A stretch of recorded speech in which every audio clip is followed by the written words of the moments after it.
So despite being incredibly convinced of my idea, I was really wrong this time. You might remember that a couple months ago, or maybe a year ago, or sometime in the past, I don't have any conception of that, I was incredibly convinced that they were going to make Mothwing the next leader of RiverClan. I was not correct. And I'm going to go full spoilers here, so look away if you don't want the conclusion to the most recent arc. This isn't anything new. I seem to start throwing things at a wall every single time the arc is ending, be it predictions or just things I want to happen, like when I decided I really wanted somebody to die at the end of the last arc, and it happened without it even being a prediction, and sometimes it's already so obvious from the start that you'd have to be in denial to get it wrong, like their little ash fur mystery. And that kind of denial does come from somewhere, and was definitely playing into my insistence that it had to be Mothwing, because I didn't want to believe that they weren't setting anything up. Much like when Ashfur was the main villain, people didn't want to believe that they were reusing old characters, although I believe they reused them pretty well considering. But then we have the most recent quote-unquote mystery, that being who Frostpaw was going to pick as the new leader of RiverClan, and I was absolutely sure, almost entirely, that cats who had been regent to RiverClan were already disqualified for some factor. This is because there were objections, there were in-book reasons as to why people weren't respecting the cats who were temporary leads to RiverClan. Because these characters weren't efficient as temporary leaders, I read it as a disqualification. Likewise, because Icewing specifically was removed from her position off-screen with little to no explanation for it, I, just assumed that Icewing was off the table. But now we have Ice Star. As per usual for my inappropriate and immature behavior, I was getting into fights in my comments section about if or not Icewing and Duskfur were still valid options. And don't get me wrong, I was super interested beforehand in the politics potentially involved with Icewing as regent, or even as leader, because the RiverClan cats didn't like her in that position. It was the objections made to her as regent that made her so interesting. But that element, that aspect of her character, was just kind of quietly done away with. But let's go through the Starless Clan Icewing timeline, shall we? In Book 1, River, Icewing says one thing. "What terrible news to return to," Icewing mewed, her blue eyes troubled. "Do you think that we should send some cat to look for them?"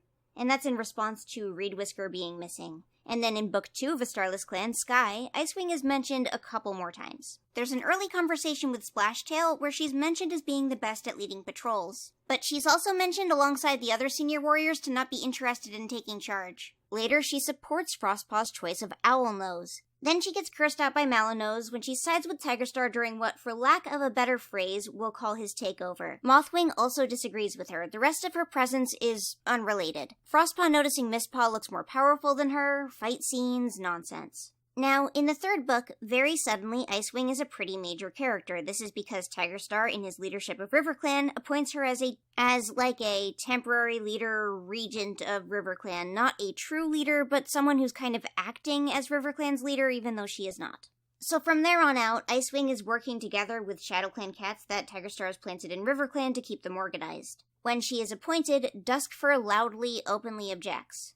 "What a surprise! You've chosen Icewing," Duskfur sneered. "There's another cat who spent too long with ShadowClan." Likewise, even cats in ThunderClan are suspicious of her, nasty about her being appointed as RiverClan's regent. Thornclaw let out a snarl, his eyes flaring with suspicion at the way that Icewing had accepted ShadowClan's presence in the RiverClan camp, while Dewspring leaped to his paws, sliding his claws out as if he was ready to fight. Lionblaze was whispering to Mousewhisker. The two Toms were so close behind him that Nightheart could hear the low-voiced comments beneath the general clamor. "Icewing spent a long time living with ShadowClan. I wonder how much her time there might have changed her." Glancing back, Nightheart saw several other cats leaning closer and nodding agreement. "Yeah," Mintfur from SkyClan butted in. "Can her clanmates really trust her?" "I'd bet a moon of Dawn patrols they don't," Mousewhisker responded. "Every cat in RiverClan must feel the same way." A chunk of this book is also spent on Frostpaw deliberately avoiding Icewing so that she doesn't have to talk about her lack of spiritual skills or forced position as a medicine cat. Icewing is acting leader of RiverClan in this book and is treated as calm and responsible despite the fact that her clanmates are thinking of her as an agent of Tigerstar. So it's not like she's treated as if she's incapable or not doing her job well, she's just not getting any respect from anyone else. It isn't very far into the book when we start being told that the other cats aren't respecting Icewing as their temporary leader. Icewing had been having trouble, too, struggling to get her own clanmates to maintain the camp properly. When she tried to assign them tasks, some of her more senior warriors refused, saying they wouldn't keep the camp comfortable for invaders. So far, Icewing and Cloverfoot, working together, had managed to convince them to do their duties, but only after a lot of grumbling and anger. This implies somewhat that to get anyone to listen to her, Icewing literally required assistance from the ShadowClan deputy. This is a bit muddy when you consider that the reason they weren't listening is because they didn't like the ShadowClan presence in camp to begin with. There's nothing that is shown to be unreasonable or unrespectable about Icewing, and Frostpaw likes her quite a bit, obviously, but the book feels like it set her up to fail. If she was truly meant to be leader of RiverClan eventually, why was her loyalty to RiverClan and leadership skills constantly the thing in question within the narrative without any resolution? She needs ShadowClan's help to get a handle on her warriors, and the only difference between her here and her as leader is acceptance by Cat God in this position. She doesn't showcase being a leader within her clan. She doesn't do anything to prove that she is less sympathetic to ShadowClan in their eyes. She just assumes the position, and everyone's fine with it. But back to where I was. There is a point in this book where the usual detractors inadvertently praise her, but it's while they're trying to argue to escape Tigerstar's rule. Icewing is working with her to make sure that RiverClan is still responsible for its own decisions, Tigerstar continued. He angled his ears down towards the oak roots, as if to prove that Icewing had status with the clan deputies. If Icewing can do that, and every cat knows she can, why do we need Cloverfoot and the others at all? Duskfur demanded. Yeah, Podlight added. You're treating us like kits still in the nursery. Meanwhile, it is under Icewing's nose as leader that cats are organizing behind Splashtail and trying to drive out ShadowClan. Now, Book 4, Thunder, suddenly Icewing has lost her position as RiverClan's temporary leader off-screen, and despite the fact that RiverClan has used the idea that Icewing was already doing a leader's task to struggle out of ShadowClan's control, she is completely removed from her position with no reason other than it's an implied shift of power to Splashtail's clique. The leaders then, together, appoint another regent for RiverClan, this time Duskfur, who up until this point was largely allied with Splashtail. There is no explanation as to why it isn't Icewing again. But she is mentioned. The leaders are appointing someone to head RiverClan, Finchlight told her eagerly. Sunbeam's eyes widened. They've found a leader? Not a leader, Finchlight mewed. Just some cat to organize things. You mean Icewing? The White-furred warrior had been Tigerstar's choice to head RiverClan while ShadowClan had been in charge of the camp. No. Sunbeam leaned closer. Duskfur. So they don't mention why Icewing, who had been doing the job up until this point, was passed over, but it's easy to imagine it was because her clanmates were very dedicated in the previous book to not respecting her in that position of authority.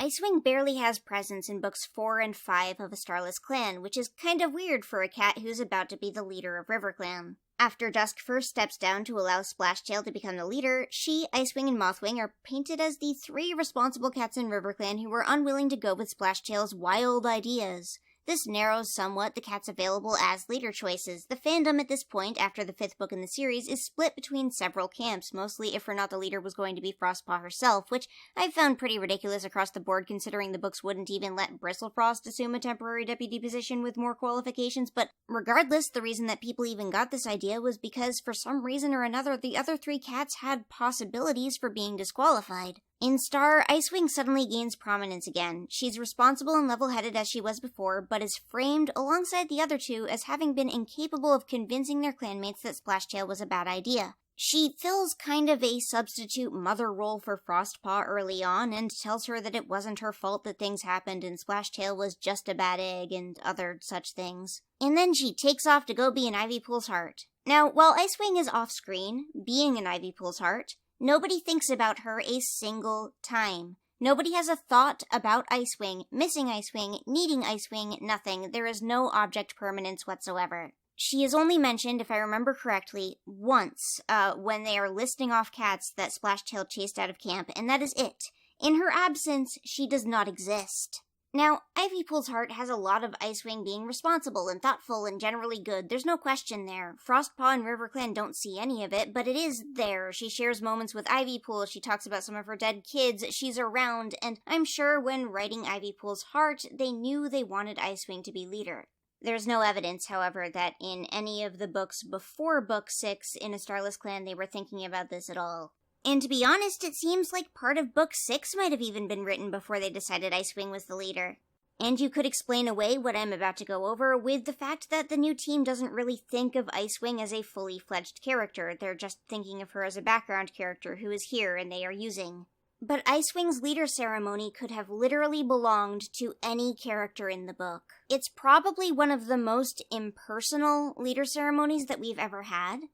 Even the ones that don't have anybody's relatives or family members, at the very least have characters that had some sort of personal connection or maybe personal meaning to them and who they are. So, something about Icewing. A fun fact about Icewing is that her entire family basically is dead. She has some living kittens still, but her retconned-in mate and 2 of her kids, not Beetlewhisker obviously, are in StarClan right now. So she does have a handful of personal connections and immediate relatives that they could have drawn from. We don't see any of them. We don't even see them mentioned to be watching. It doesn't make up any parents for Ice Star either. She's even a she-cat who doesn't get the mother's love life, which is pretty fantastic actually, but the rest of it is just a bit generic. Now obviously some elements of this ceremony were gonna be there no matter what. Misty Star, definitely. Reed Whisker, definitely. Willowshine, probably. Hairlight, unquestionably. But the rest of them are all just generic people in positions of power who are long dead. Recent leader ceremonies can't go without a clan founder inside, so, Riverstar being there isn't that big a deal. But him, Leopard Star, Crooked Star, Mudfur, why are they here? What are they doing? It's not super interesting to see a whole bunch of old people who don't actually have any relevance in every single leader ceremony. But that's not really the issue. The issue is just the completely impersonal way this is handled. As if StarClan themselves had been sitting on this leader ceremony for ages and just waiting to give it to whoever the heck Frostpaw got to that pool. But the weirdest person that we see here is Frost Dawn's father. Frost Dawn's father, J-Claw, gives Ice Star a life and talks a bunch about Frost Dawn while doing so. Even though Frost Dawn thinks to herself, it's not my vision. It belongs to Icewing. Like a child at a birthday party. Someone could argue, oh, actually, you see, this guy is her grandson, but you know and I know that they were not thinking about that. The grandparent relationship in Warrior Cats exists only very selectively, and they don't even have the word grandparent. In that book itself, Sunbeam thinks about the generational relationship between Duskfur and Frostpaw and acknowledges their mutual relationship with Curlfeather, but still manages to not display any inherent connection between Frost Dawn and her grandma. The absence of a lot of normal human relationships sometimes sours Warrior Cats when the characters are otherwise very human in behavior, but I'm not going to go into that right now. Icewing may have been consistently in the right from the book's perspective on morality, but she was disrespected by her clanmates, undermined and deposed as temporary leader completely off-screen. If the only thing that made her capable of being leader, capable of controlling and having a handle on RiverClan, was StarClan's approval, the choice of leader is completely meaningless. The only thing that makes these cats care is the God-given right to rule, and otherwise their society is completely dysfunctional. Something similar to this happened very recently in ThunderClan. Squirrelflight, who had been deputy over ThunderClan for actual years up until that point, had her authority questioned while acting as the temporary leader in her clan, just because she was driven out briefly by the imposter in between. They lost respect for her and lost the ability to follow her randomly for conflict, despite the fact that we knew she was in a position that was previously respected otherwise. The difference being, again, it wasn't God-given. It wasn't within society's norms that she was currently in charge. The cats don't have any respect for their leaders. They only have respect for the institution that they are inside. I don't know what to think of a Starless clan thematically. On one hand, there was something your relationship with your mother, but with no strong points made, and on the other, Warrior Cats has made it clear recently that upholding their, weird societal norms is the most important element of their culture. Allowing StarClan, God, to determine who their leader is holds more weight than the quality or respect demanded by the cat in charge, and that feels so hollow. It says to me that it doesn't matter who Frostpaw chose as leader. Nothing matters except for Frostpaw having chose them and that being approved by God. Owlnose would have been just as acceptable a leader as Icewing. Nightheart would have been just as acceptable a leader as Icewing. It did not matter. Our main villains in this arc, were atheists, and even though Mothwing was one of the most consistently responsible cats in the clan in this arc, even though she was a godless heathen, she still held up the institution that they're supporting. So she was one of the good ones for not being an atheist who wanted to dismantle their systems. Ice Star is leader of RiverClan now, and this feels like something that they chose last minute, after very potentially intending something else or having no plan at all. Obviously, all of this is just baseless speculation in the same way my previous comments were baseless speculation. But at some point, about halfway through this arc, the most reasonable character was Hairlight, before he was killed, and I can see them thinking that they were going to make Hairlight the leader until they remembered they already had a Hairstar and decided to make a quip about it instead. Irrelevantly, but still kind of on my mind, is that there's kind of some disconnect as to who Icewing is in Ivypool's heart and who Icewing is in the main series. This really just feels like a lack of communication between the ghostwriters more than anything, though. Like, in Star, Frostpaw thinks with excitement about teaching Icewing to meditate, but in Ivypool's heart, she's already meditating, as if she's known all along. Apparently, while Frostpaw is taking a huge journey to learn to meditate from the Park Cats, Icewing's just been doing it this whole time. Likewise, she apparently heard about Frostpaw learning to meditate, but didn't have any conversations whatsoever that would imply she already knew, considering that Frostpaw was excited to teach her. She mentions that younger cats have lost the habit, or rather lost the habit, which kind of implies that there's more people in RiverClan who may or may not still know how to meditate, but also implies that she didn't teach her apprentices or kids to meditate either, which seems a little bit strange considering it's something that she seemingly does quite often. The one living cat who still meditates, but didn't teach it to any of her kids or apprentices and also didn't talk to it about Frostpaw. It just all feels so last minute. Icewing's there quite a bit in the middle of the arc, and I was excited to see what they would do with her politically, but I wish there was an indication earlier that she was going to be a leader, or any sort of lead-in from her being regent to becoming leader instead of it just kind of going black. Any hint that she was in consideration. But I guess they simply decided last minute. I don't mind the results, I just wish there was a more coherent journey. I had a lot of investment in thinking that maybe they planned this one out from the beginning, and that's why I was so set on Mothwing, but oops, sorry about that. Conspiracy theorist Moonkitty out.